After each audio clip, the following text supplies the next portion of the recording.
হঠাৎ কারোর heart attack হয়েছে বলে মনে হলে কি সবসময় সিপিআর দেওয়া উচিত? সব হার্ট অ্যাটাকে কিন্তু সিপিআর এর প্রয়োজন হয় না। হার্ট অ্যাটাক এবং কার্ডিয়াক অ্যারেস্ট কিন্তু এক নয়।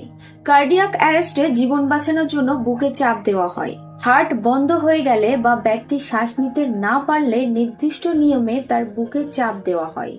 এই চাপ দেওয়াকে চেস্ট কম্প্রেশন বলা হয়। এটি সিপিআর এর একটি গুরুত্বপূর্ণ অংশ। সিপিআর দেওয়ার নিয়ম হচ্ছে দুটি হাতের একটি হাতের উপর আরেকটি হাত রেখে বুকের মাঝখানে চাপ দেওয়া হয়। প্রাপ্তবয়স্কদের ক্ষেত্রে প্রতি মিনিটে 100 থেকে 120 বার চাপ দেওয়া হয়ে থাকে। আর এই চাপের গভীরতা সাধারণত প্রায় 5 থেকে 6 সেমি পর্যন্ত হয়ে থাকে। তবে এই সিপিআর তখনই দেওয়া হয় যখন ব্যক্তি অচেতন হয়ে যায়, তার জ্ঞান থাকে না এবং স্বাভাবিকভাবে যখন শ্বাস নিচ্ছে না বলে মনে হবে তখন কিন্তু সিপিআর দিতে হবে। হার্ট অ্যাটাক হয়েছে কিন্তু ব্যক্তি সচেতন আছে, তাহলে কিন্তু বুকে চাপ দেওয়া হয় না, দ্রুত তাকে হাসপাতাল নিয়ে যেতে হবে।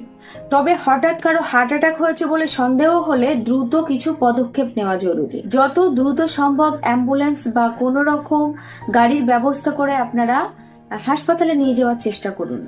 রোগীকে বসান বা আধশোয়া অবস্থায় বসিয়ে আরামদায়কভাবে তাকে বিশ্রাম নিতে দিন। অযথা হাঁটাহাঁটি করাবেন না। টাইট পোশাক ঢিলা করে দিন। রোগী অচেতন হয়ে গেলে তার শ্বাস প্রশ্বাস চেক করুন। যদি শ্বাস প্রশ্বাস না নেন তাহলে তাকে দ্রুত সিপিআর দেওয়ার ব্যবস্থা করুন প্রশিক্ষণ প্রাপ্ত কোনো ব্যক্তির মাধ্যমে।